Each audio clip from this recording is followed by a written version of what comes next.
meus amigos, sejam todos bem-vindos. Estamos na terceira noite da nossa saga de lives dessa semana. Hoje nós vamos falar sobre os exercícios de dorsais. Segunda-feira falamos sobre pernas, ontem falamos sobre peito e hoje vamos falar sobre costas. Costas no físico de homem, costas no físico de mulher. Sim, Neto, essas lives estão todas no YouTube. Segunda-feira falamos sobre coxas. Deixando bem claro quando que você faz exercício básico, quando que você faz exercício isolado, para que serve o básico, para que serve o isolado, quem tem que fazer. Ontem falamos sobre peito, mesma linha de raciocínio. O cara que é novato, o cara que é avançado e o cara que é atleta. Que hora que ele vai usar o básico, que hora que ele vai usar o isolado, para que serve, se existe a presença de lesão. Ontem discutimos demais, lesão e treino. Dá para treinar com lesão? Então foi muita coisa boa que foi falada. E hoje vamos falar sobre treino de costas. Todo iniciante na musculação. O que é iniciante na musculação? A pessoa que tem 2 anos de treino, isso é iniciante. 1 a 2 anos de treino, esse cara é um iniciante. Já está ganhando peso, já está fazendo um monte de estripulia na sala de musculação, mas ele ainda nem é intermediário. Tem exceções, Haddad? Nossa, tem exceção demais. Tem cara que com 2 anos de treino já virou personal power turbo flux, o cara que mais entende, enfim. Mas eu estou dando um parecer meu. Uma pessoa que tem 2 anos de treino fala assim, ok, legal, muita estrada pela frente ainda. Então, o American College, ele não considera uma pessoa com 2 anos de treino iniciante. O que eles consideram iniciante? Iniciante é aquela pessoa com pouca ou nenhuma experiência no treinamento resistido. O que esse indivíduo tem que fazer dentro da sala de musculação, sendo homem ou sendo mulher, meus amigos? Ele precisa aprender a fazer puxada e ele precisa aprender a fazer remada. Haddad, eu começo pelo pulei frente, eu começo pelo pulei costas. Meu amigo, isso não faz a menor diferença. É porque o pulei costas é contraindicado? Não é. Você avalia essa pessoa. Pessoas que são duronas, como eu, não tem mobilidade nenhuma, sou todo travado, todo duro, não deveriam fazer puxada costas. Eu faço. E meto carga e não estou nem aí. Mas você não vai arriscar uma pessoa que está pagando a academia que você é funcionário ou que está te contratando como um personal trainer. Mas eu posso começar por puxadas com triângulo, puxada fechada, puxada supinada, puxada aberta, pulei costas. Isso não faz a menor diferença. Eu preciso que ele aprenda a fazer o movimento com o externo para cima, porque o que vocês veem por aí, será que se eu virar de lado isso vai dar certo? O que vocês veem por aí, o cara vai fazer a puxada e aí ele faz isso. Não, mas isso não é uma puxada, isso é mais ou menos uma puxada. Ele tem que aprender a fazer o exercício com o externo levantado e não abaixar de jeito nenhum. Pulei frente, pulei costas, o externo está de pé, nada de fazer isso aqui com os ombros, isso não existe. Com triângulo, mesma coisa, na pegadinha supinada, mesma coisa, o externo é para cima. Isso ele tem que aprender. O que mais que ele tem que aprender? Na fase excêntrica, que é a hora que o cabo de aço te vence, deixar as escápulas subirem. Na fase concêntrica, que é a hora que você vence o cabo, as escápulas precisam abaixar. Então não é um exercíciozinho de braço. É um exercício com a cintura escapular inteira para baixo e para cima. Ah, Haddad, eu fiquei com um pouquinho de dúvida. Vai lá no YouTube, no meu canal. Tem vídeo lá, chama Puxada Perfeita. Tá mostrando assim, passo a passo, como é que você faz um treinamento de pedagogia das puxadas. Vai ficar fácil para você entender. E precisa fazer uma remada. E para as remadas, mesma coisa. O externo levantado. Quando rema, puxa as escápulas para trás. Quando volta, deixa a escápula aí para frente. Não rema aqui em cima, rema na altura do umbigo. Isso a pessoa tem que aprender. Curioso é que eu vou em tudo quanto é academia. Eu viajo, vou para academias na cidade de vocês. Eu vejo personal trainers fazendo, e aí eu olho e falo assim, que engraçado, cara, todo mundo está fazendo esse exercício, eu não vejo a escápula mexer, eu não vejo nada funcionando direito. Para você conseguir um bom desenvolvimento de dorsal, sem fazer um excelente trabalho escapular, você tem que ser muito forte. Tem que botar peso bom, e ainda assim eu tenho lá minhas dúvidas, porque tirando uma máquina que eu vi lá em Las Vegas, eu fui remar na coitada, eu falei assim, rapaz, essa é pesada. Todas as máquinas que eu treinei, no segundo treino que eu dava na máquina, eu zerava, fazendo com movimentação de escápula. Tá? E ainda assim, quando eu não conseguia mover a escápula, eu já percebia que o desenvolvimento deixava muito a desejar. Eu gosto muito de observar o atleta e o jeito que ele treina. Isso é um vício que eu tenho lá do começo dos anos 90, que eu via o Lee Haney treinando, via o Richie Gaspari treinando, olhava o Mike Christian treinando e eu percebia as diferenças dos treinos e falava assim, não, o cara não é campeão à toa. Não é só uma questão de genética, não é só uma questão do que toma, não, o treino fala muito. Depois disso, um pouquinho mais pra frente, uns 4, 5 anos mais pra frente, veio uma geração que eu sou completamente apaixonado, porque você via Kevin Levrone fazendo desenvolvimento com 4 pratos de cada lado na barra, caçamba. Eu vi o Nasser El-Sonbaty fazendo isso aqui no Brasil, né? Dorian Yates, assim, é só monstruosidade. E curiosamente, você olhava o Dorian Yates treinando costas e olhava o Nasser El-Sonbaty, o seu algoz, né? O cara que ficava ali, ó, pau a pau, sempre chegando nele. Você via treinando costas e você fala assim, engraçado, as costas do Nasser têm um pouco menos de densidade, pelo amor de Deus. Falar que um boitatá, que nem aquele Nasser, não tinha densidade nas costas, pelo amor de Deus, não é isso que eu estou dizendo não. Comparado ao campeão, ele deixava lá um pouco a desejar quando virava de costas. Tem componente genético? Tem, eu sei que tem. Só que quando você olhava um treino dele, você falava, tá faltando ali uma qualidade, um pico de contração, mesmo o cara sendo uma mutação. Mas que isso, o cara tá remando ali com 150 quilos no cabo, eu sei. Só que o outro também tá remando com esse peso e perfeito. Não, Haddad, é porque um tomou mais que o outro. Mentira, todo mundo toma tudo e alguém vai ser campeão. Né? E se tirasse tudo deles, alguém também seria o campeão, provavelmente o mesmo. Agora presta atenção, não estamos mais falando de um iniciante. Não estamos mais falando de uma pessoa que está aprendendo a treinar costas. Agora eu não estou falando mais de uma pessoa, olha só, estou falando agora de uma pessoa que já tem domínio técnico, ele sabe fazer, ele aprendeu direitinho, já passou pela fase do ganho de resistência, consegue fazer dropping, consegue fazer cluster, consegue fazer biset, consegue fazer triset, faz de cabeça para baixo assoviando o hino da bandeira e dá certo.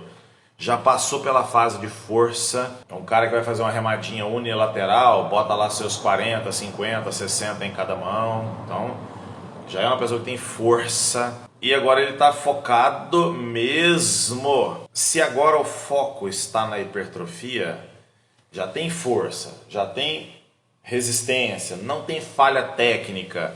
Atenção, personagens presentes na sala. É importante você se tocar que de vez em quando pode acontecer de você atender uma pessoa que não tem mais falhas técnicas. Se você não é capaz de evoluir o treino do seu aluno, e fica sempre assim, abre mais a perna, agora fecha, isso, endireita as costas, que tem 10 anos que está treinando e você continua desse jeito, ou você treinou uma pessoa que tem déficit de atenção muito sério, essa pessoa nunca está presente ali na sala de musculação, está sempre viajando na maionese, ou a sua didática está um problema. Eu não estou falando de uma pessoa, como eu estou falando de uma pessoa que agora você controla as variáveis do treinamento, meus amigos. Agora você controla as variáveis intrínsecas do treino. Aí pega assim, pega assado, endireita as costas e ttt. Eu não pagaria um personal trainer para ficar me ensinando isso aí, não. Eu pagaria algumas aulinhas só para aprender qual que é a técnica correta e ó, dava linha. Nosso trabalho é mais complexo, cara. Você precisa dominar as variáveis intrínsecas do treinamento, a saber, primeiro, seleção de exercício. Qual é o exercício? Qual é o exercício? Segundo, que ordem que esses exercícios entram? Primeiro você escolhe, depois em que ordem que eles entram. E aí vem número de séries, número de repetições, intervalo de recuperação, velocidade de execução e amplitude. Perdeu? Depois você volta e vê tudo de novo, vou deixar disponibilizado. Então presta atenção. Se você ainda está nessa de ficar corrigindo técnica, presta atenção. Talvez você precise desenvolver outras técnicas de ensino, exercícios e pedagógicos. Talvez você devesse repensar a escolha dos exercícios. Deve estar passando um exercício que a pessoa não está apta de jeito nenhum a fazer. Por exemplo, stiff, um exercício fantástico, muito bom, né? mas eu vejo gente passando stiff para pessoas que não têm a menor coordenação e fica assim, meia hora dedicada ao stiff. Eu falo, vai tomar banho na soda. A pessoa não tá dando conta de aprender isso não, bota ela deitada lá na mesa flexora e fala assim, ó, 1000 de 1000, faz aí. Dia que você morrer de fazer isso aí, a gente tenta de novo. Meus amigos, eu fui fazer stiff pela primeira vez, na boa. Eu acho que eu pesava uns 106 quilos. A geração que eu acompanhei pela primeira vez de perto, treinos, foi a geração do Lee Haney. E eu não via os caras fazendo stiff, eu via eles fazerem remada curvada. Então eu era da turma da remada curvada, tinha uma lombar de pedra. Mas eu não via ninguém fazendo stiff, então eu não fazia. Eu olhava aquilo ali. Depois eu tive a oportunidade de ver caras já mais no final dos anos 90, o Dorian mesmo, fazendo lá um stiff. E eu achei interessante, então falei, vamos testar aquele exercício esquisito. E amei o exercício. Mas pera aí, tinha 20 anos de musculação nas costas. E eu fico vendo as pessoas exagerarem nisso, quando já podia estar pegando os exercícios que o aluno tem muito mais domínio e começar a controlar de verdade as variáveis do treino que podem resultar em ganhos de força, de resistência e de hipertrofia. Quando você está diante de um aluno que já tem força, já tem resistência, já não tem mais falhas técnicas. Agora, quando você vai evoluir o treino dele, só sobrou hipertrofia, né? Eu vou focar na hipertrofia. Qual hipertrofia? Não, Haddad, hipertrofia é hipertrofia, cara. Você faz e o trem cresce. Não, não é assim não. Você precisa fazer uma avaliação estética da pessoa. Você precisa avaliar. Eu tenho um rapazinho que tem uma cintura escapular extremamente grande. O que caracteriza a cintura escapular grande? Simplesinho. As clavículas são retas. O cara é desta largura, porque as clavículas são mais retas. Logo, as escápulas saem muito mais para os lados. É um cara largo. De camiseta, qualquer roupa que o cara coloca, ele fica bem pra caramba. É quase uma via de regra. Indivíduos que têm cintura escapular muito boa, muito larga, são indivíduos que ganham envergadura muito fácil. Você passa puxadas, 6 meses que o cara está treinando puxada, ele é um dorsal assim, já tá uma coisa de doido. Mas normalmente eles pecam em densidade. Haddad, o que é densidade? Densidade é quando você olha a musculatura e o cara é todo encaroçado. Você olha as costas e assim, nossa, olha o tanto de relevo nas costas dele. É isso mesmo, costas em 3D. O que é que nos dá densidade nas costas? Remada. Haddad, a remada no cabo é remada curvada? Remada unilateral, bilateral, puxando de cabeça para baixo. Remada. Toda vez que você rema, você consegue essa densidade. Se por outro lado você tem um aluno seu, se por outro lado você tem um indivíduo que a clavícula é num formato de S muito forte. Os ombros são curtos, estreitos. São indivíduos que têm uma dificuldade tremenda de envergadura. Fácil, esses indivíduos são densos. Qualquer coisinha que eles fazem de costas já vai marcando a densidade das costas, mais difícil sair envergadura. De camiseta parece que nem treina, é desse tamanico. A hora que tira a camisa, vocês tomam aquele susto, fala, caramba, olha o tamanho desse bicho. 2 linhas de físico, tô falando de homem, tá? 2 linhas de físico, um com uma cintura escapular muito avantajada, o outro menos avantajado, com muito mais densidade. Ó, meu irmão, quando você vai montar o treino desse indivíduo, desse indivíduo que tem boa cintura escapular, você deveria se concentrar muito nas remadas, porque é onde está a dificuldade dele. Significa que ele não vai fazer puxadas? Ninguém disse isso. Eu disse para você se concentrar, não para você fazer apenas. Agora, se você tem um indivíduo que a cintura escapular é curtinha, o foco deveria estar nas puxadas. Eu disse que ele não faz remadas? Não. Eu disse que num treino de 4 a 6 exercícios de costas, mais de 50% vão ser puxadas. Então, você colocaria lá, por exemplo, 2 remadas e o resto tudo puxada. Para que, Haddad? Para você conseguir alongar as fibras laterais do dorsal, estimulando-as rumo à hipertrofia. De outra forma, você vai ter uma pessoa com físico que sempre vai deixar a desejar demais. No âmbito esportivo, os indivíduos que têm muito boa cintura escapular geralmente são os men's physique, e os indivíduos que são muito atarracados são os bodybuilders, né? Entenda, nós estamos falando de físico de homem. Agora vamos inverter nossa linha de raciocínio. Você tem uma moça extremamente bem treinada, a menina é forte, resistente. Você olha no shape dela, Haddad, o que é shape? Shape é formato geral dos músculos. Se ela tem músculos mais arredondados, músculos mais achatados, desproporções, isso é shape. Frame. Frame é a aparência geral do físico. Poderia-se dizer de overall shape, que é o formato do corpo. É muito bom buscarmos numa pessoa não competitiva um físico em formato de X. Tem ombro, cintura fininha e sai os quadris e as coxas. No âmbito competitivo, depende muito da categoria, né? Se a menina é uma menina wellness, ela tem um formato em X. Se essa menina é uma biquíni, é um X fechado, mas indo para o lado do Y. E aí eu sugiro que vocês observem aí na internet, vocês que gostam, uma moça, uma atleta, o nome dela é Isa Pessini, vai esclarecer demais o entendimento de vocês em relação ao que é um físico competitivo e não competitivo. As bodybuilders, as women's physique, devem apreciar buscar um físico em X.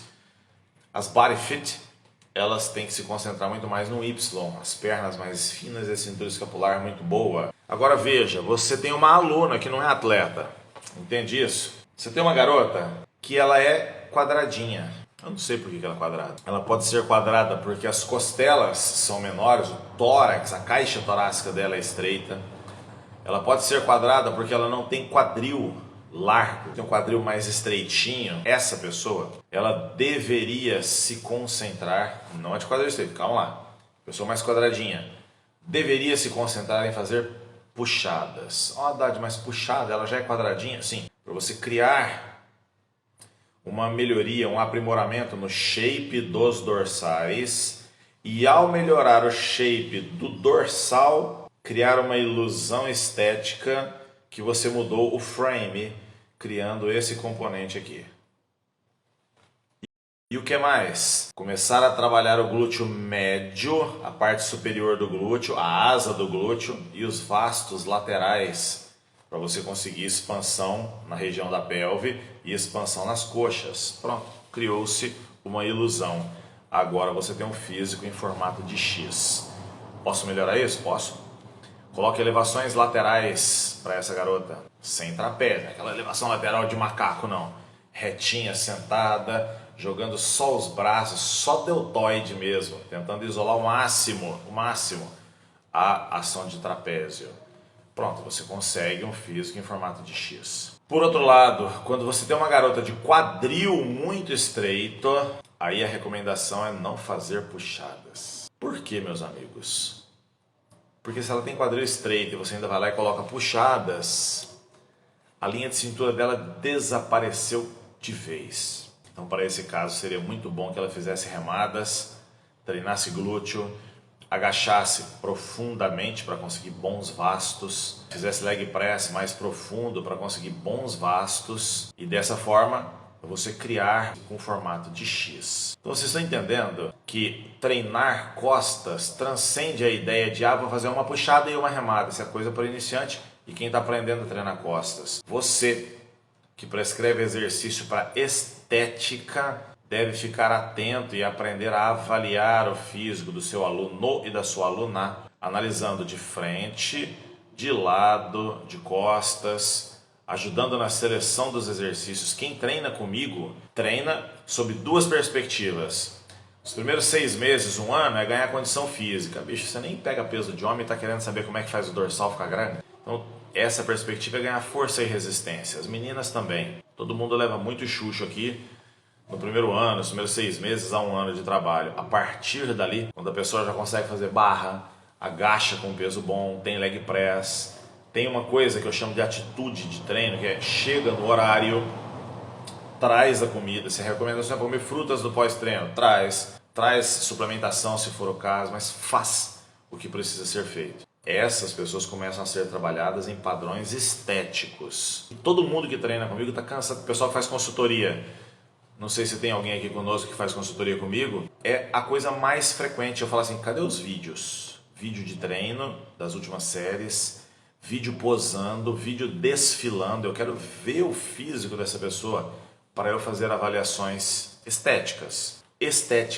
Agora é evidente que se eu tenho uma pessoa pessoa que vai lá e faz supino, com 15 quilos de cada lado, 20 quilos de cada lado. Você não tem que avaliar a estética de uma pessoa dessa. Pode parecer, amigos, que eu estou sendo redundante ao dizer isso. Mas entendam, durante os últimos 23 anos, eu fui o único professor que ministra cursos. O único aqui no Brasil que dava a cara a tapa, explicava como é que montava treino para melhorar a estética.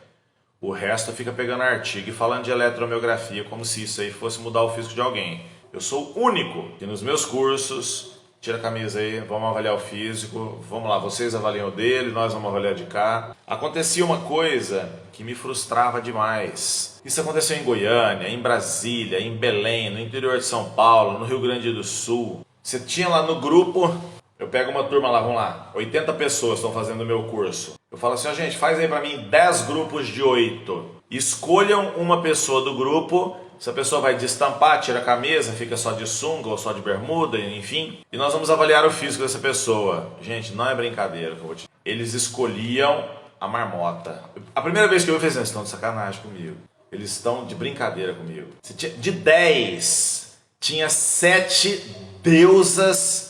Tinha 7 deuses no grupo. Eles pegavam exatamente a marmota. Eu falava, não acredito nisso. O que você está avaliando a estética de uma pessoa que precisa emagrecer? Não, Haddad, pois é, eu tô vendo o shape. Qual shape você tá vendo dele? Não, porque olhando no frame, qual frame? Não tem frame. O cara precisa perder peso. Não tem que ficar avaliando, ali é dieta. Ah, mas você não acha que eu deveria fazer um exercício? Não acho. Acho que deveria fazer dieta. Faça dieta. Daqui a 15 ou 20 quilos, aí a gente conversa. Quando baixar esse percentual de gordura, diminuir uma arroba, e aí você olha e fala assim, não, agora eu estou vendo um físico, agora eu consigo enxergar que o deltoide anterior dele está muito grande comparado com o deltoide posterior. Agora eu consigo enxergar que o peitoral superior dele é bom e que o inferior é ruim, porque antes tinha um peitão aqui, eu não via nada, aquele tamanho de peito. A hora que a pessoa emagrece. Então, pelo amor de Deus, se eu estiver parecendo redundante ao dizer para vocês que o treinamento de alunos avançados para hipertrofia começa pela avaliação estética, entendam, eu falo isso hoje porque as primeiras vezes que isso aconteceu em curso meu, das pessoas pegarem exatamente os piores físicos para avaliar, hoje, entenda, nós estamos em 2022, a primeira vez que eu dei um curso que era voltado para estética foi em 2006, num evento que chamava BH Fitness. Levei o Caverna mostrou o físico, ninguém entendeu nada. Por que ele está mostrando isso? E depois eu peguei para fazer agora vocês. Começa aí, mostra o físico, o grupo aqui vai avaliar de frente, de lado, de costas e vão anotar no papel o que está ruim no físico da pessoa e vão propor os exercícios. Presta atenção nessa dinâmica. Olhar um físico, entender o que está ruim e propor quais exercícios corrigem isso. Isso aí é bodybuilding. Dad, eu tô vendo que um ombro dele tá mais alto que o outro. Aí você vai fazer o quê, filho? Você vai fazer o quê? Você vai prescrever RPG para ele? Não, tava pensando, não tem que pensar. Nós não fazemos, não mexamos nisso. O cara tá torto, né? Você não passa exercícios disso. Pelo amor de Deus. É porque eu tô vendo aqui que o percentual dele de gordura tá alto. Não, ele não precisava ter tirado a camisa para você ver que o percentual de gordura tá alto. Olha o tamanho dessa bochecha. É lógico que o percentual de gordura está alto. Você está avaliando esteticamente uma pessoa que deveria estar sendo avaliada numa bioimpedância, num DEXA, num adipômetro. Avaliação estética. O que é que está ruim? Eu percebo que o dorsal dele é muito bom, mas ele não tem envergadura. Não tem envergadura puxada. Entendi. E aí, acabou? Ué, acabou, você falou que é puxada? Não, filhão, agora você pega ele, leva lá e observa ele fazendo puxada. Porque um boi desse tamanho, é claro que ele faz puxada. Então o problema é que ou está leve, ou ele tem o ombro lesionado e não consegue fazer força, ou a técnica está horrível, ou tudo junto. Vamos analisá-lo fazendo? E bota a pessoa a fazer puxada. E aí, ao observar a técnica, pode ser onde está a falha. Ao observar a carga que a pessoa usa, pode estar a falha. Ao observar o mindset, o cara adora remar, e na hora de fazer puxada ele somebody love, digníssimo, faz lá uma meia boca. Mas entenda, você precisa minimamente saber olhar o físico. Não é que o ombro dele é ruim, é a cintura escapulária que é estreita, porque a hora que ele vira de lado, olha o tamanho do deltoide do cara, é dessa grossura. E vocês acham que só nós, que não temos o olho treinado, erramos nisso? Que eu cansei de ver árbitros de fisiculturismo falar para atleta, você deveria treinar ombro. Eu já escutei isso. Na minha cabeça eu falava assim, pode fazer uma fila aí, ó, você e metade do contingente do exército brasileiro, vamos ver se alguém consegue me acompanhar no treino de ombro. Não saía ombro, não saía. Por que não saía? Não saía porque não tem mionúcleos naquela região, não tem fibra suficiente naquela região. Crescia trapézio, crescia deltoide anterior, crescia orelha, mas o deltoide não crescia. Ah, eu já vi você fazendo ombro, já tinha 10 quilinhos de cada lado no desenvolvimento, é depois que os tendões arrebentaram de tanto tentar fazer com 100, 120 quilos. Criticar sem ler ciência para depois criar algo que não é ciência, que é o que eu estou ensinando para vocês, é difícil demais, gente. A coisa mais fácil é aparecer uma pessoa aqui agora e falar assim, Haddad, você tem um artigo que prova isso que você está falando? Eu falo assim, filhão, sai da live, que você, para falar isso aí, nem artigo você lê. Tem como escrever um artigo sobre isso ainda, né? Falta muita coisa para todos nós. Repassando, remadas nos dão densidades, puxadas nos dão envergadura. Das puxadas, a que mais te dá envergadura é a puxada supinada ou a triângulo, não é a puxada aberta. Essa é a que mais impacta o tendão do teu bíceps no acrômio. Mas ela existe uma crendice muito grande no pulley, com a barra bem aberta, enfim. Mas o que mais vai alongar o seu dorsal é lógico que é uma pegada mais fechada, que vai lá em cima e alonga o seu dorsal. Logo, as fibras laterais do grande dorsal são as mais exigidas. Por isso é que dá tão certo, né? Ah, Haddad, esse conhecimento seu é fantástico. Não, esse conhecimento não é meu. Tanto não é meu, que se você pegar as máquinas articuladas, Hammer, Paramount e Carian, todas elas que vão fazer puxada, a puxada é fechada, né? Não é por acaso, é porque todo mundo já sabe isso há mais de 30 anos, né?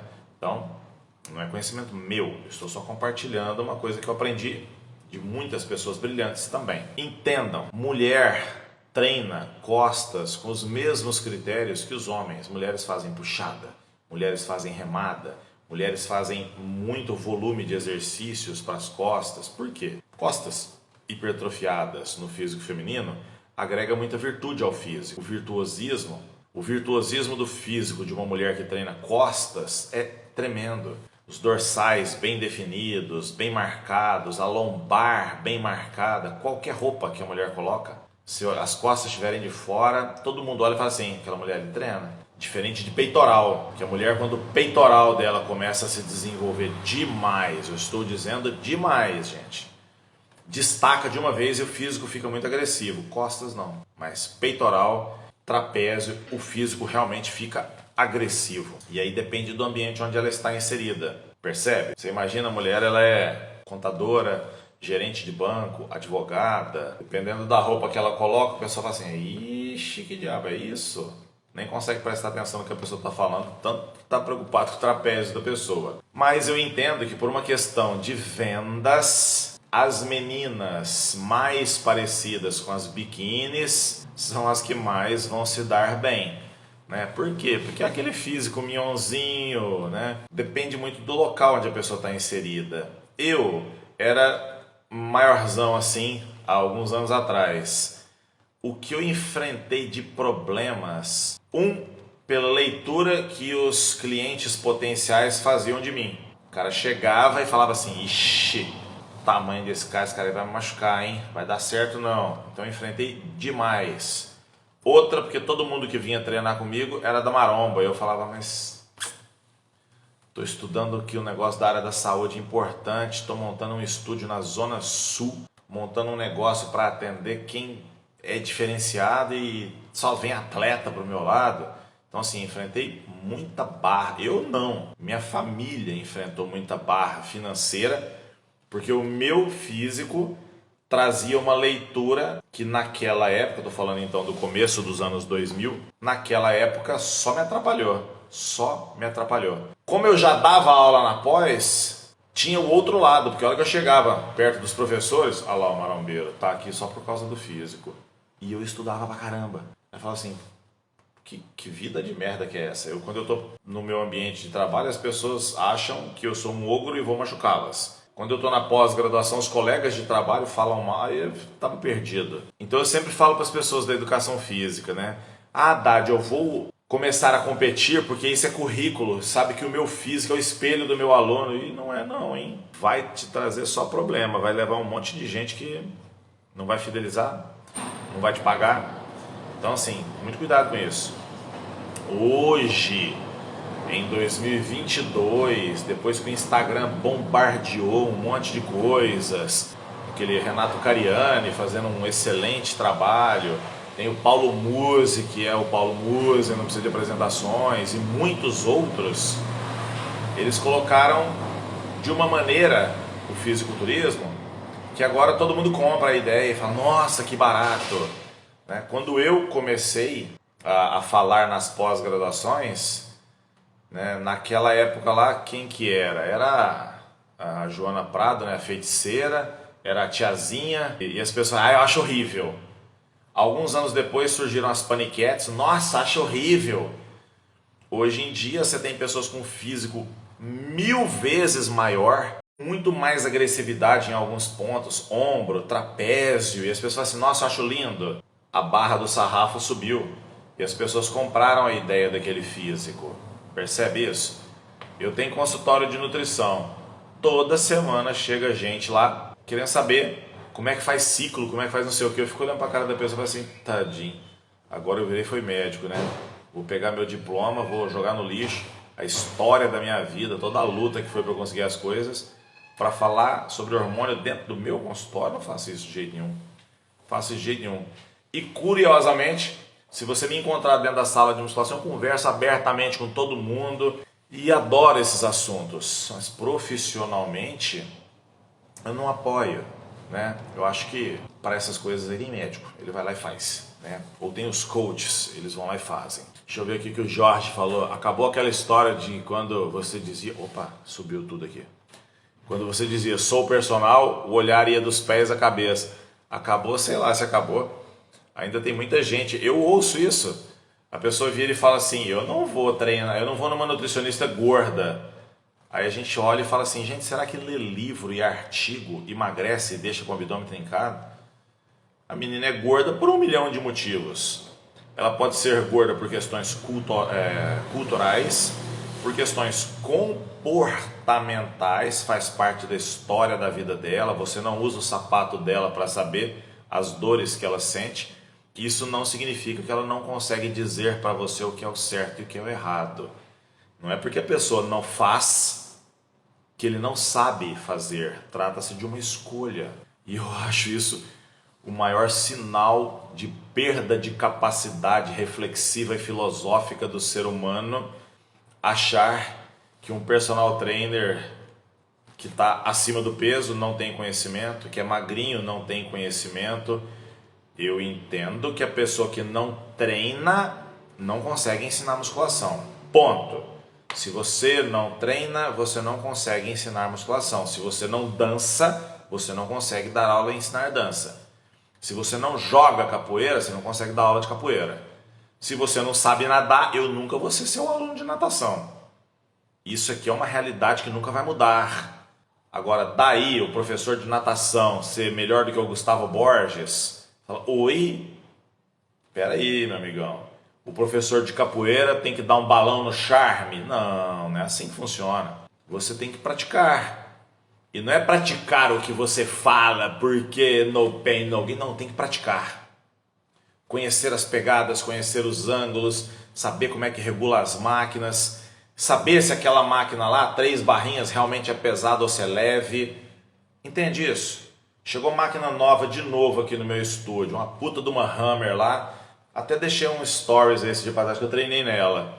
Eu não achava o peso para os alunos, eu não tinha treinado na máquina ainda. A hora que eu treinei, falei, bom, se eu consigo levantar essa carga, então eles conseguem levantar X.